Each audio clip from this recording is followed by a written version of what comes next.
వచ్చాను ఇంకా ఆచార్యం రాలేదు దాన్ని ఇలా అండి ఏం చేస్తాను తప్పదు అది ఇలా వస్తారా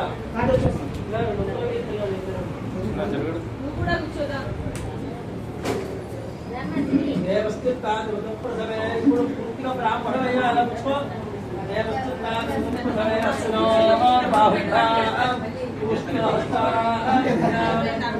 అనుకో ప్రతి అనుకోండి నందీశ్వర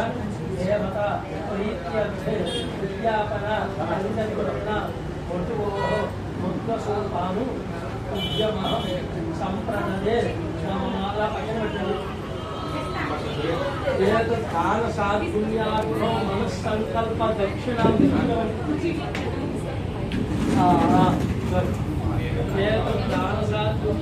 మనస్సంకల్ప దక్షిణ పక్షుడేమని దుఃఖమహం అది తీసుకోవాలని ఇప్పుడు ఏం చేస్తున్నా చెప్పనా నువ్వు వాళ్ళకి అక్షంతలు వేయచ్చు బ్రాహ్మణ అయిపోయకూడదా మీరు ఆ కాలు బట్టలు పట్టుకోండి ఒకసారి బట్టలు ఒకసారి అట్లా పట్టుకోండి అటు చూడాలి చూడు వైభవ వల్లభ ఏమో వైభవం బాగుంది